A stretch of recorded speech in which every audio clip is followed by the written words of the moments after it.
So it's really his stepmom that is causing the problem, that's causing the rift between him and his father, or between him and his brother. But is it really his stepmom? Because he's the outside child. So his dad had an affair and the woman got pregnant, and then the woman passed away, causing him to move in with the father and the family. And because the mom hated him so much, the brother decided not to hate him, but be by his side. So, I mean, I kind of like the fact that he did that, and I do hope that their relationship stays strong because he is looking out for him as they are adults. So I do hope they stay like that. Hello, everyone. Welcome back to another review on the Review Garden.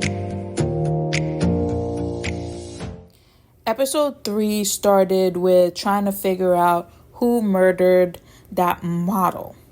And so we've come to find out that she was the daughter of the chairman of DN Group. So also with her case, her father, well, the chairman, had an affair with his secretary or whoever, whatever her position was, and then got her pregnant.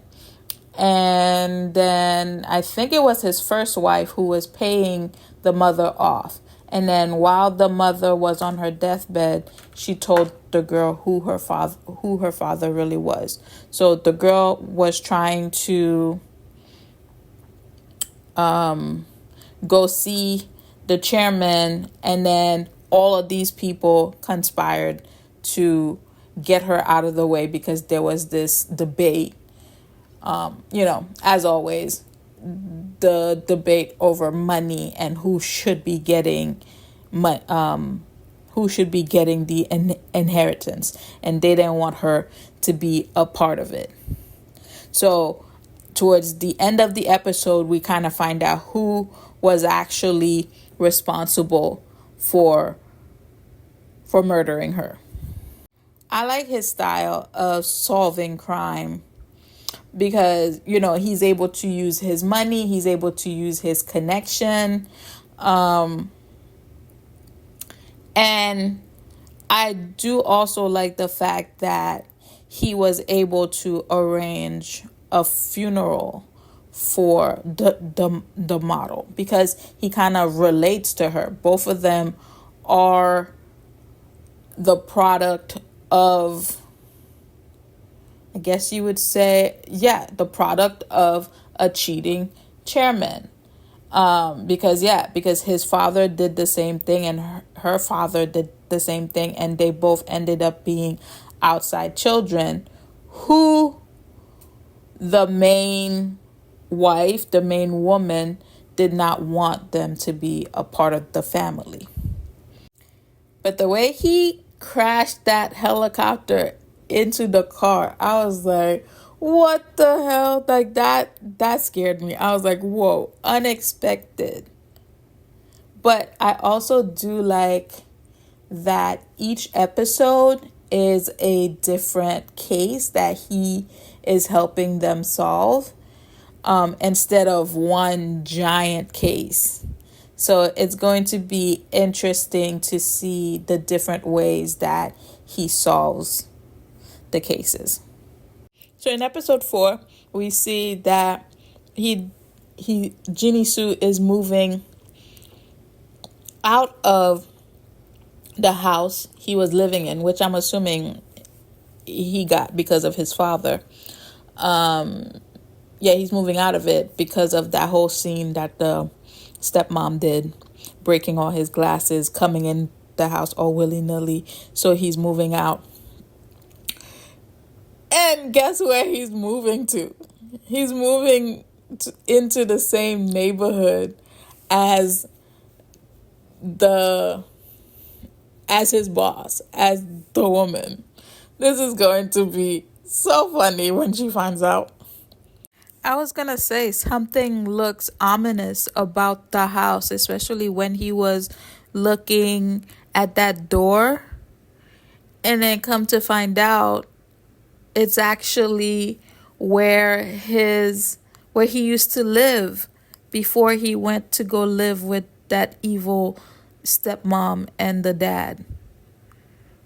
Aw, that's so I don't know. It warms my heart that he moved back into the house. And the house been vacant since he had to leave after his mom passed away. So whoever was on the phone with the father was like, "Oh, don't let him go back there because he might get his memories back." So remember when I just said that something ominous happened in that house? Like, did one of them kill her? Is it the stepmother?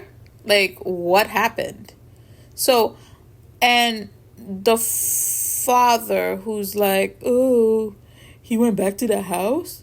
I mean, maybe you should have controlled your wife at some point because she's the reason he had to move out. You never tell her anything. Stop pestering the boy. At least the brother tells her to stop. It's not like you don't know it's happening. You just turn a blind eye to it and just keep blaming Isu for it. As soon as I heard that little squeak, I was like, "Oh, hell no." Because I'd be acting just like him. Because I do not do, oh God, ew. Oh my gosh, ew. Oh. Episode 4 ends with us kind of seeing who the prime suspect is in this current case.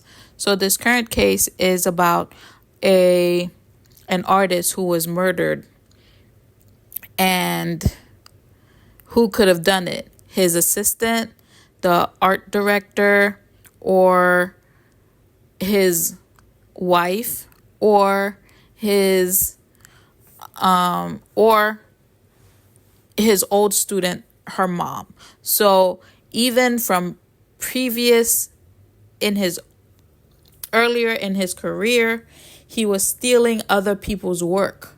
So he stole one of his students' work and marked it up as his own, which is why the student got in trouble, and this caused her to commit suicide.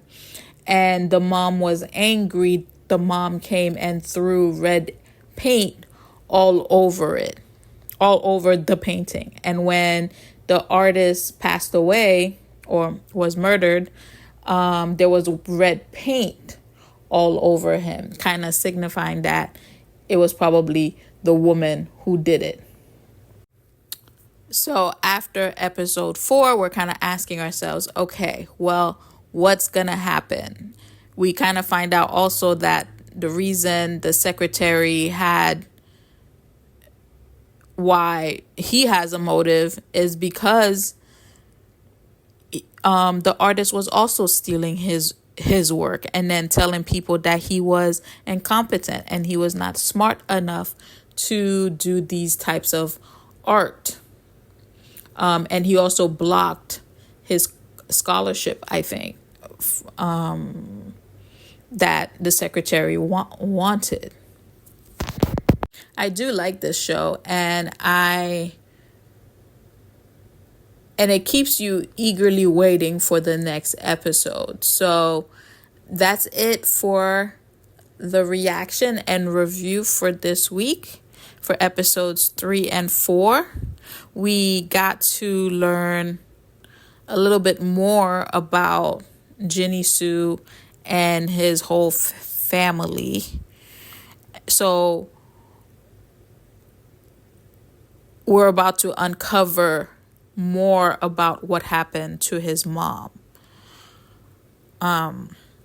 But yeah, so join me again next time for the reaction and review of episodes 5 and 6.